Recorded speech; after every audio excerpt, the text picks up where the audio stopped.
The Lion's Share, A Tale of Having Cake and Eating It Too, by McElliott. Every year, at the start of spring, the lion invited a small group of animals to join him for a special dinner. The ant had never dined with the king before. She was very nervous and wanted to make a good impression. When the day came, she arrived exactly on time, not a minute too soon or too late. Some time later, the beetle arrived, then the frog, the macaw, the warthog, the tortoise, the gorilla, the hippo, and the elephant. They were all late. When dinner was served, the ant was shocked at how the others behaved. The elephant talked about himself constantly. The hippo never wiped her mouth. The gorilla threw his food, and the warthog tried to eat the flowers. What strange manners, thought the ant. She looked at the lion, who said nothing. After dinner, the table was cleared and a large cake was brought out for dessert. The lion passed it to the elephant. "Please help yourself," he said.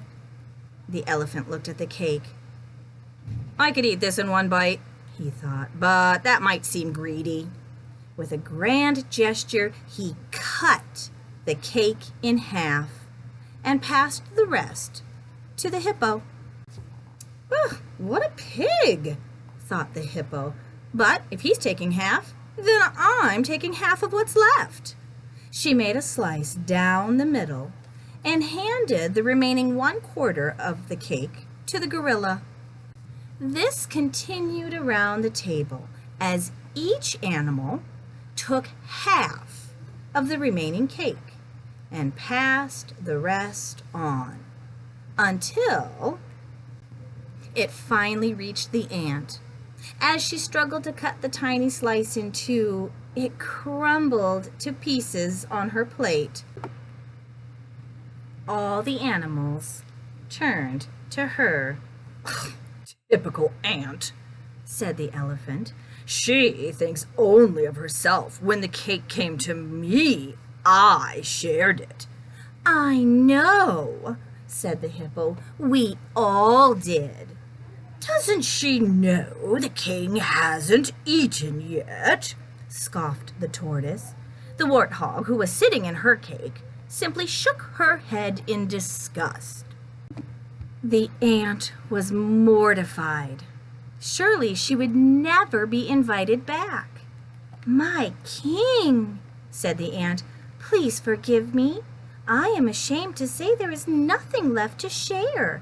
But if you will allow it, it would be my honor to bake a special strawberry sponge cake just for you tomorrow. It is my grandmother's recipe, and I think you will enjoy it." The king smiled. "Thank you," he said. "You are very generous." "Who does she think she is?" thought the beetle. He scampered over to the lion's plate. "My king, to show you my thanks, I would like to bake you 2 cakes tomorrow, double chocolate fudge." "Hey, king," said the frog, "I'm going to bake you 4 raspberry layer cakes tomorrow. That's twice as many." "I can top that," announced the macaw. "I shall bake the king twice as many carrot cakes, 8, and he shall have them tomorrow." "Then I'll bake twice as many mud cakes," snorted the warthog. "How many is that exactly?" 16, said the tortoise. "Really?" said the warthog. "That sounds like a lot." "Maybe for you," said the tortoise, "but I will happily bake twice that. 32 apple walnut cakes will be ready by tomorrow afternoon." The gorilla looked at the tortoise. He didn't like the tortoise.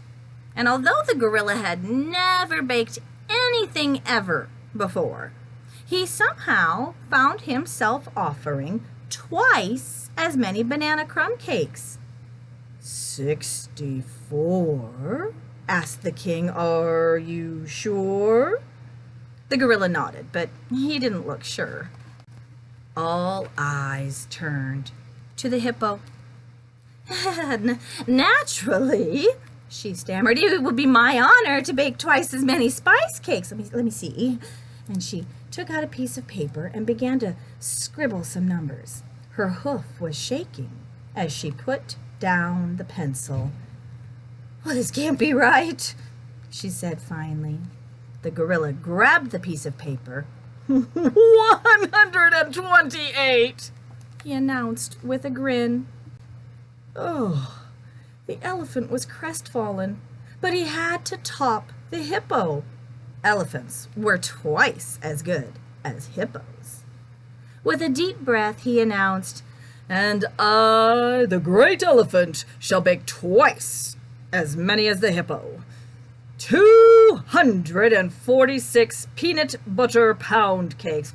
256, corrected the tortoise. "Oh, for goodness sake," cursed the elephant. That night, the ant baked her cake for the king. She took her time, measured everything carefully. She spread the frosting as smoothly as she could, then decorated the top with sprinkles. Oh, it was a very fine cake. The next morning, she delivered it to the king. "Such a fine cake," said the lion. "Won't you share it with me?"